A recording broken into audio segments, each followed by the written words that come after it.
Welcome back to another video. So why is it important to use Imagine Shape? This will be the case study. As you can see over here, there are multiple subdivisions that will define the shape of this coffee maker.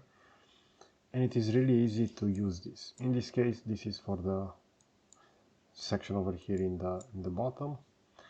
But if I will select, for example, this part, I will center the graph. We're going to say this will be a split starting from this subdivision. And the main advantage is that we can easily change the shape of the model. For example, if I want to change this, let's say that this point, I will go to translation and I will move it upwards like this. As soon as I will press escape, we're going to see that newly updated shape. And it will look like this. And again, we can change that. If you want to scale them, I can select both of those points. I can go to affinity. And in this case, I can make the following change over here. And we see how that will be reflected down the workflow over here with all the cuts and everything. And this is the main advantage why we have Shape, Imagine Shape.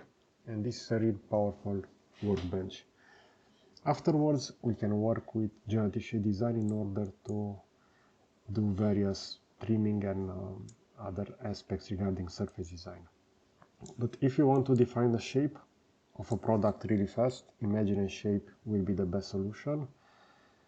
While part design also enables the creation of various products, it will be a lot harder to do changes because we're going to need to do all the modifications directly within those sketches. While over here, we are going to work with subdivisions. For example, we see over here for the water tank over here in the back, we can do the same. So for example, I want this profile to be changed. And we're going to see that Imagine Shape subdivisions will also add this curvature. We can also have that changed. But we see how that has been updated. And now we have the new profile over here for the handle of the water tank for the coffee maker.